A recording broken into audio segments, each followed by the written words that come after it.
Hello and welcome back to Caves of Qud.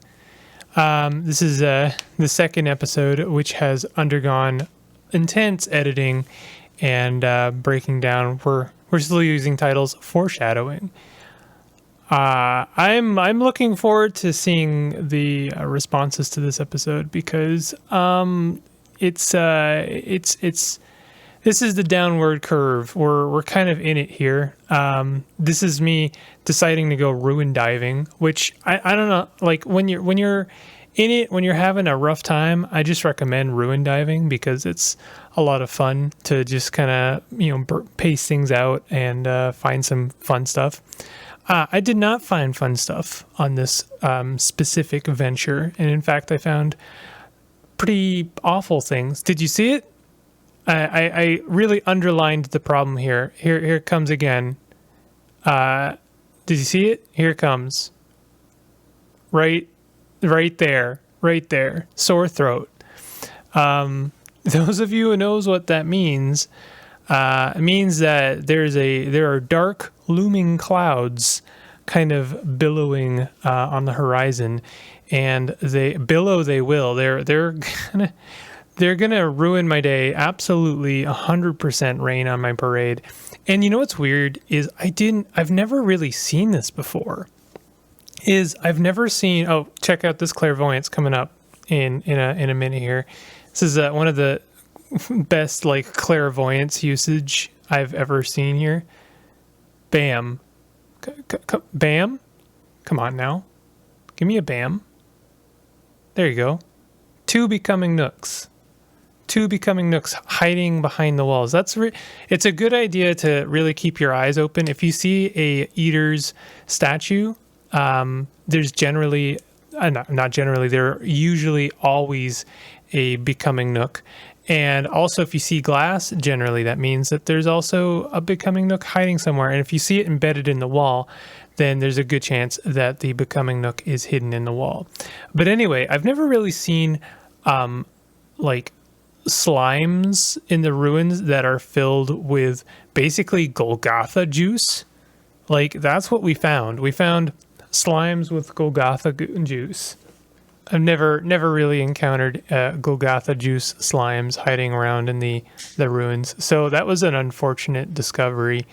I've definitely done a lot of time lapse. You're really getting an abridged version of the series here, which good for y'all. Oh, keep an eye out that I can't remember what they're called, but that frost lizard comes back to haunt me later, I think, unless I skipped by it. But there was definitely a brush with death coming up. But yeah, I mean, I definitely I found some good stuff down here. You always do. You generally find a lot of good stuff in the ruins, and even if you don't, just like fighting some robots can be fun and usually grants you like a lot of XP. So here's my first attempt to cure my sore throat. Not to spoil things, but that's definitely me foreshadowing events coming up. I just cut out quite a lot of me messing around in menus, trying. And I think I even cut out an extra attempt, but every single time I tried to cook the correct meal here, I seem to only get ill for 1/10 of the time instead of the save against disease. So that was really unfortunate luck. This is fourth or fifth time, and I really did refuse to settle for less, and I'm glad I didn't. Honestly, I should be more stubborn about these things, but that +3 to saves versus disease is something. I really should do a bit more research on how to stop diseases in their tracks, because man, if this whole thing does not become an insane problem. Here you can see me making enemies with crabs. I really didn't mean to. This crab appeared red on my screen. 1900 XP though. That's such an insane amount of XP for just a legendary crab. It is a eyeless king crab Goliath, which I don't know are that common, but Yeah, like that's a whole thing. If it was pink, I would have slowed down and maybe considered the reputation gains or loss. I like crab rep. I think it's one of the easier ones to build over time, and it usually doesn't come with so many loose strings or things. Oh, there's that lizard. So this is me almost dying. If I had taken one more step before that lizard shot its icy load all over me, then I probably would, I wouldn't have survived this, because that took out half of my health. And what I do here is like I'm stuck in the frozen goo, which isn't great. You can't really change your gear at all. So I make the decision to recoil out, because that was basically the only way I could get it. Like, there are definitely other things I could have put up my shield. Admittedly, I panicked a little bit, but I'm happy with this decision, because after all, I did survive. But if the lizard had been one tile over or had appeared in screen, it would have counted as a combat. So sore throat. Here we go. Here the spiral into madness really makes its presence known. I make my trip to the 6-day stilt for various things. I am still trying to cure the sore throat before it becomes a problem, because I am aware of the problems that come with clot rot, which is what sore throat develops into. But I don't think I took it honestly seriously enough. This is a lot of me not trying to deal with the problem at hand. You can see right here, I'm going to make the decision to use some of my sun-dried bananas so that I can get psychometry, because I was like, I needed more chem cells. I was like, yeah, I need more chem cells. Yeah, I did definitely need more chem cells, but there's also this looming presence of the sore throat developing in the background. And I'm like, yeah, I need to prioritize learning all of my gear and tonics and stuff. I mean, totally valid. Absolutely. It's kind of like using your Ubernostrum to regrow your arm. Yeah, 100% valid. But definitely it creates problems for me in the future. Here's a bunch of me still not trying to deal with the sore throat, and instead playing the trading game with the dromads. The dromad situation is honestly hilarious in this playthrough. Like, it's developed into almost a problem where basically one of the best dromads I've ever seen has been cloned ad infinitum. And like, this run, there's a theme. It's making its presence known, and it really is clones and disease. Those are the themes in this run, and these themes intertwine. But I won't say more than that.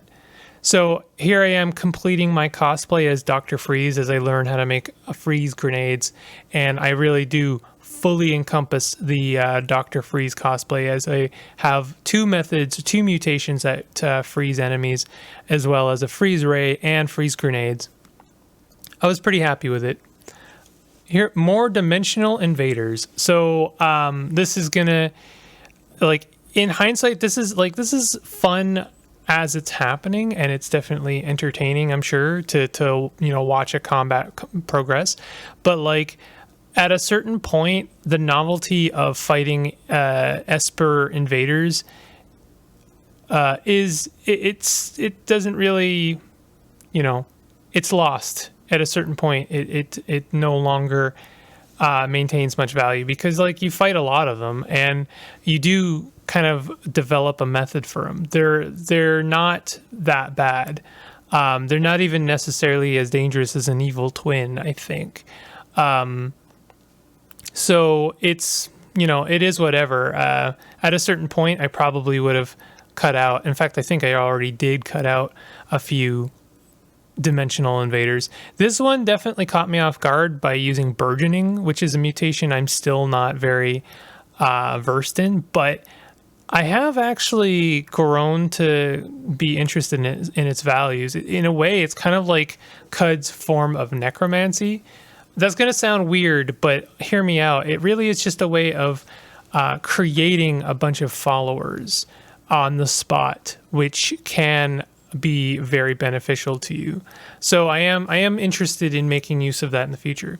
Here's a bunch more dimensional invaders, 2 Kragmensch dimensional invaders, and I think I just peace out.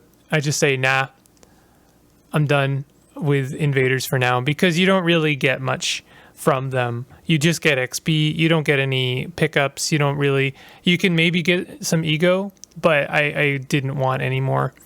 So things are going to develop in the next scene here, but here's our last dimensional invader. This one actually created the biggest problem for me. Anyone that can sunder mind is honestly a problem. And I think if you are prepared to fight invaders or espers, you should probably do so at the edge of a tile or near a staircase, because if they can sunder mind, that's the one move that can generally consistently kill you if you're not careful. There's me almost falling into a space-time tear in space. Like that was so close, and we've already seen one brush with death with the mechanical cherub. So I'm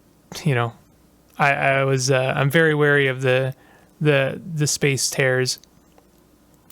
But once I get my dig my heels in and start laying out my freeze attacks, then I have a pretty good easy time of these single enemies. More than one, that can be a problem for sure. But the only problem with freezing espers is that they can still use most, if not all, of their mental attacks while they're frozen. So I don't know if it's necessarily the best way to deal with them. So there it is. You have contracted glot rot. Your tongue begins to bleed as the muscle rots away. Possibly one of the most gruesome effects in Caves of Qud.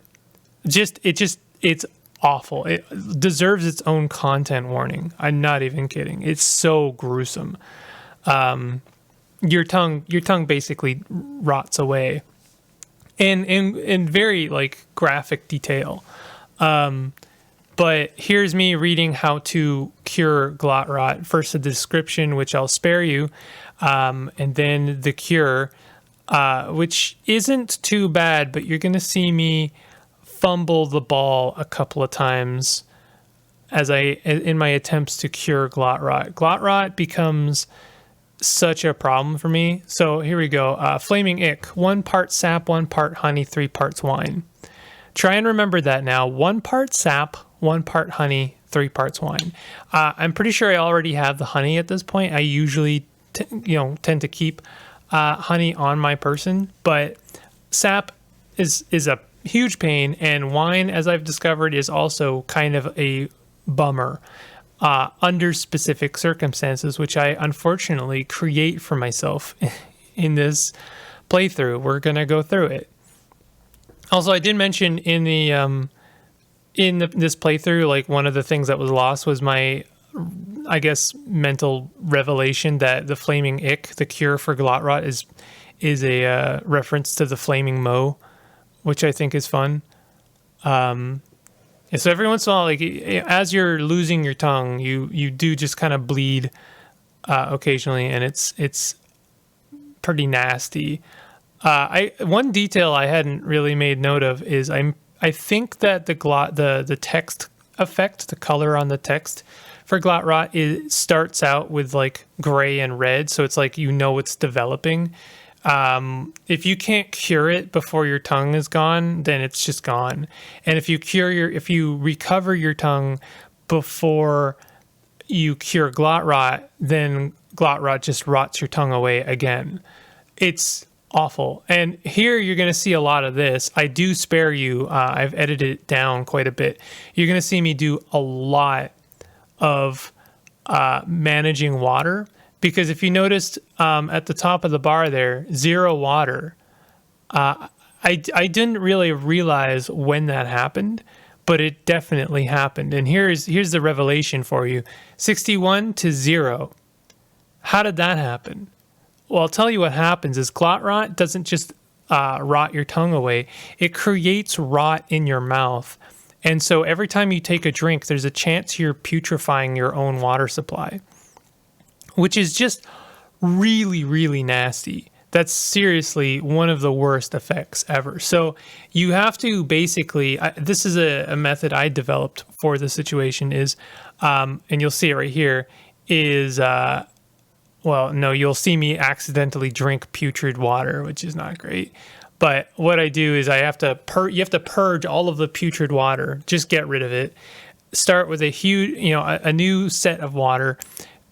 Buy as many water skins as you can, basically, and the more you have, oh yeah, please keep an eye on this. Please keep an eye on me buying 1 dram of wine when there was 2 other sets of wine in the screen. I really needed to dwell on this fact. I needed to dwell on the fact that I really was so single-minded in this situation to try, like, while I'm trying to cure glot rot, there was 3 drams of wine just sitting right there that I could have bought. And there's another bottle below that. And I just don't buy them. I just straight up ignore them. Man, that's annoying. Why did I do that? That's so stupid. I can't remember what I was saying. Yeah, so like, oh yeah. The water. You have to buy a bunch of water skins and then split your water amongst as many water skins as you can. Even having 1 or 2 drams in a water skin is fine. And what that does is that ensures that if you spoil a source of water, you only spoil 1 or 2 drams instead of your entire source of water. Like, what a pain in the butt. And it's like, Qud amongst its fans is already pretty notorious for having very cumbersome, like, management of liquids. I know that's a very Caves of Qud sentence, but it's true. Managing liquids in Caves of Qud is very cumbersome. So couple that with you are spoiling your water supply unless you split it up. You're doing a lot of, like, select 64 dram water skin, pour into, selecting pour, then selecting another container, then selecting the, it's a lot, and you got to do it as many times as you can. Like, the more times you do it, the better, the more hope you have of surviving this horrible disease. But it gets worse. It honestly gets worse, or better, depending on your reaction. So what we just saw was me trying to get sap, even a single dram, and I went to the rust mines, which I think is a pretty good place to try and get sap, seeing as there's a ton of plants in rust wells. It is, after all, the place, the sappiest place. It's the sap that rusts your weapons, right? Could not find it, like, just straight up, couldn't find any of it. Then I went to Kakuka and talked to the Ural in a hope that maybe they sold sap. I was like, yeah, the plant will sell sap, right? Nope. Then I went back to Rust Wells and managed to find a dram. So now, as the title implied there, we are living at the stilt because I made the mistake of not buying that, 3 drams of wine. So I have the 1 dram of sap, and I have the honey, but, like, I didn't buy the wine, right? So now I'm just, like, stuck waiting, and the Ichor their wares changed over, and they didn't have wine. They only had, they didn't have any wine. So I'm like in, like, just hopelessly wandering around the entire stilt there. You can see that second dialogue option, if it comes up again, means that I've lost my tongue. It's gone now. Yeah. So you can still trade, but good luck gaining any reputation. And as we'll see later, we can't even progress the quest, as I understand, as I can see. Like, since I have yet to deliver the robot to look at this mess. Look at how many Tromads and mysterious strangers there are on that screen. It's just an absolute disaster. You need to be able to speak into the intercom, and if you can't, then you can't progress the quest. So it's just a mess. Here's me still, getting distracted. I'm still like not really dealing with the problem at hand. I'm buying Crysteel Shard Mail, buying Snail Encrusted Fullerite because I am still hoping that I can make friends with the Slog. Spoilers. Well, I won't spoil that, will I? We'll see. We'll see if I make friends with the Slog.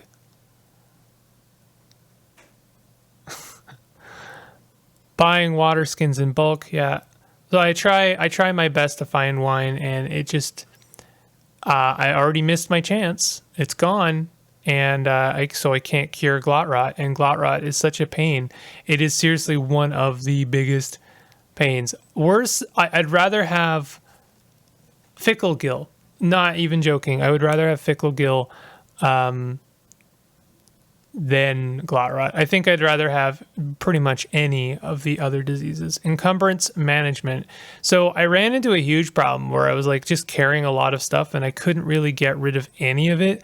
So I kept trying to have to like trade for some one bit of trade good and then trade my it's just a lot. Finally got rid of it all. Finally got to a happy place and left my cure at the stilt to do something. And the something we'll see in the next episode, because the something is actually trying to defeat Golgotha. Came to the conclusion that since I already had glot rot, I may as well try and defeat Golgotha. But anyway, if you're enjoying this series and the amount of work I'm doing to try and salvage these episodes, definitely hit that like button and consider subscribing for more Caves of Qud. I'll see you guys next time.